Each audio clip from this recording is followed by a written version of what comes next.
बिस्मिल्लाहिर्रहमानिर्रहीम अस्सलाम वालेकुम।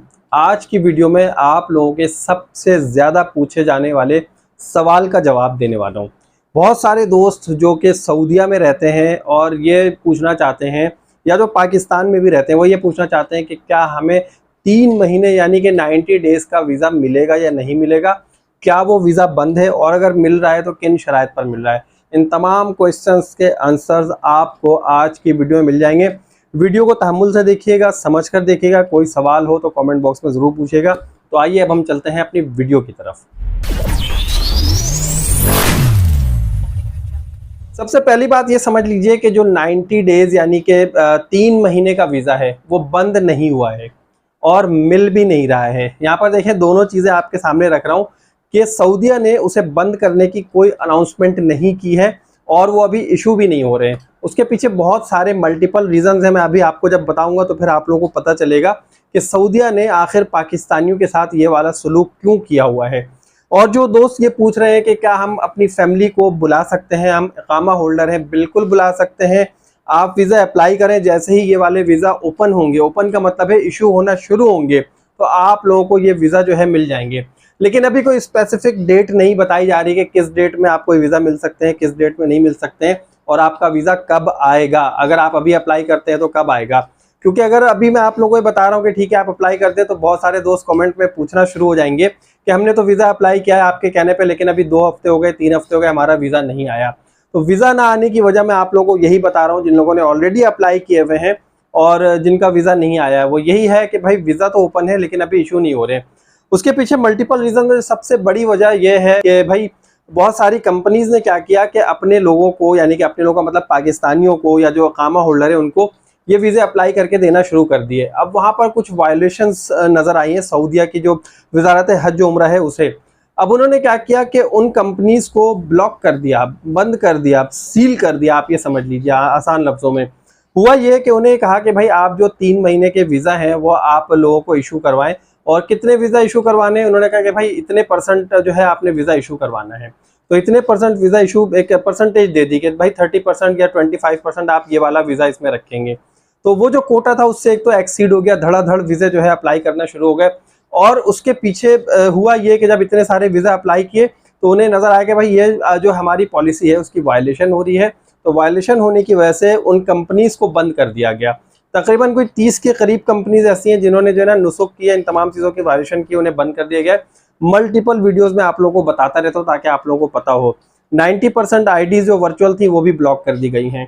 10% आईडीज़ से काम हो रहा है। 10% आईडीज़ जो है वो क्या कर रहे हैं, वो अभी जो नॉर्मल उम्रे के वीज़ा हैं उनके ऊपर वर्क कर रहे हैं और वो भी डिले चल रहा है, क्योंकि 2 दिन तो ऑलरेडी सऊदीया ने खुद कहा कि 2 दिन तक हम वीज़ा होल्ड करेंगे, उसके बाद हम आपको इशू करेंगे। तो एक तो ये मसला है, लोगों के 2-2 हफ्ते से वीज़ा नहीं आए हैं। अब आप लोग बार बार कमेंट में अगर ये पूछें कि 2 हफ्ते से मेरा वीज़ा नहीं आया, क्यों नहीं आया, तो देखिए भाई इसका जवाब आपके ट्रैवल एजेंट के पास होगा कि आपके ट्रैवल एजेंट ने आपका वीज़ा कब अप्लाई किया था। तो ये तो एक अलग मैटर है। अब हम आते हैं वापस उसी तरफ कि भाई ये जो 90 डेज़ का वीज़ा है 3 महीने का, ये और क्यों बंद हुआ है। एक तो मैंने आपको बता दिया कंपनीज का इसमें जो है कुछ ऐसा अमल दखल था, जो वायलेशन थी, जिसकी वजह से सऊदीया ने जो है इसको अभी अपने तौर पर होल्ड किया, कोई अनाउंसमेंट नहीं की ऑफिशियली। दूसरी बात आपको बताऊं कि 3 महीने के वीज़ा पे जो लोग यहाँ से जाते हैं वो वहाँ पर उम्रे की नीयत से नहीं जाते हैं। ठीक है, कुछ ऐसे लोग हैं जो अपनी फैमिली को अपने साथ रखते हैं, अपने बीवी बच्चों को अपने साथ रखते हैं, उनके साथ टाइम स्पेंड करते हैं।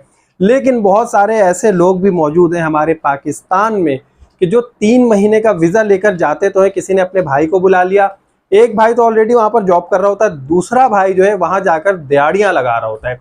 ये 3 महीने का जो विजिट वीज़ा होता है या उम्रे का वीज़ा होता है, इस 3 महीने के वीज़ा पे जो है वो जाकर दिहाड़ियाँ लगा रहा होता है।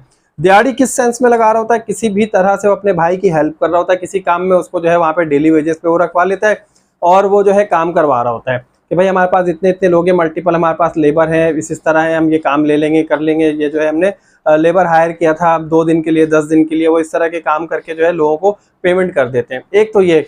दूसरा जो तरीका है इनकी दिहाड़ी लगाने का, जो मैंने खुद देखा है, वो ये है कि ये क्या करते हैं, ये मक्का और मदीना में, ख़ासतौर पे मक्का की अगर हम बात करें तो वहाँ पर जो है ना तवाफ़ में व्हील चेयर की सर्विसेज दे रहे होते हैं। ये जो है एहराम की चादरें लपेट कर घूम रहे होते हैं। मैंने खुद एक शख्स से वहाँ पर बात की तो मुझे वो ये कहने लगा कि भाई आप जो है, अच्छा मैं बताता हूँ आपको स्टोरी, थोड़ी सी सुनिएगा, हो सकता है वीडियो थोड़ी सी तवील हो जाए, लेकिन आपको बात समझाने के लिए बता रहा हूँ। जब मैं अपनी मदर को लेकर गया, अपनी अम्मी को लेकर गया वहाँ पर, तो हमारी जो अम्मी है वो चलना फिरना उनका ज़रा मुश्किल है, तो उन्हें व्हील चेयर पर मुझे तवाफ़ भी कराना था और सही भी कराना था।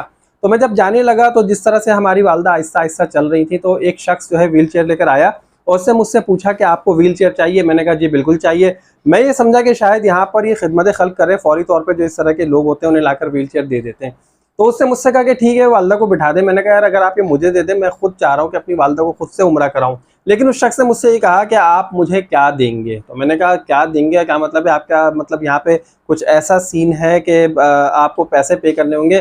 कह रहा हाँ जी मैं यही काम करता हूँ, तो मुझे जो है आप बात कर लें कितने देंगे। तो मैंने कहा अच्छा आप क्या लेंगे? कह रहा जो आप खुशी से दे दें। तो मैंने कहा यार मैं खुशी से तो कुछ भी नहीं दूंगा, मेरी अपनी ख्वाहिश है मैं अपनी वालदा को खुद से उम्रा कराऊँ, खुद से सही कराऊँ। मैं आपको अगर ला के दे दूँ और आप घुमा फिरा के ले आएँ तो मुझे क्या अजर मिलेगा उसका, मैं क्या जन्नत कमाऊँगा? मैंने ऐसी बात की। तो उस शख्स ने कहा कि नहीं यार चले फिर एक काम करें, आप अपनी वालदा को यहीं बिठा दें, मैं अंदर तक ले चलता हूँ। मताफ से पहले पहले जो ऊपर वाला पोर्शन है ना, जो जहाँ तक हम जाते हैं ऊपर वाला जो पोर्शन, ऊपर क्या मतलब जब हम हरम में दाखिल हो रहे होते हैं तो जो हम गेट से अंदर दाखिल होते हैं किंग फहद से या किंग अब्दुल अजीज़ गेट से, तो वो जो उसका ग्राउंड फ्लोर ही कहलाता है, वैसे तो वो बेसमेंट चला जाता है तकरीबन अगर हम मताफ की बात करें। तो उस ग्राउंड फ्लोर के ऊपर ही जो है वो जो फर्स्ट फ्लोर भी है, ग्राउंड फ्लोर भी, वहीं पर ऊपर से तवाफ हो रहा होता है। बाकी अगर मताफ की बात करें वो अलग कहानी है। तो यहाँ पर हुआ ये कि उसने मुझे कहा कि ठीक है आप वहाँ तक मुझे ले चलें, और उसने एहराम की चादरें भी लपेटी हुई थी। तो मैंने कहा ठीक है आप यहाँ तक क्यों लेकर जा रहे हैं, यहाँ तक क्या आप कोई चार्जेस तो नहीं लेंगे? कहने लगा नहीं कुछ भी नहीं लूँगा, दरअसल मैं अगर खाली व्हील चेयर लेकर जाऊँगा तो मुझे अंदर नहीं जाने देंगे कि आप किसी को लेकर नहीं आ रहे, दिहाड़ी लगा रहे, कुछ कर रहे हैं। तो मुझे बड़ा अजीब सा लगा, लेकिन बहरहाल वो इतनी देर में चलते चलते वहाँ तक पहुँच गए। मैंने अपनी वालदा को वहाँ से उतारा, उसके बाद जाके जहाँ से फ्री व्हील चेयर मिलती है वहाँ से व्हील चेयर लेके आया और बाकी जो उम्रा वगैरह करा दिया। तो इस तरह के लोग वहाँ पर दिहाड़ियाँ लगा रहे हैं 90 डेज के लिए जाके। मैंने उससे ये भी पूछा कि यार ये बताओ तुम रोज़ का कितना कमा लेते हो? तो कह रहा है कि यार रोज़ के मैं 1000 1500 रियाल 1800 इतने में कमा लेता हूँ। तो मैंने कहा यार कैसे कमाते हो?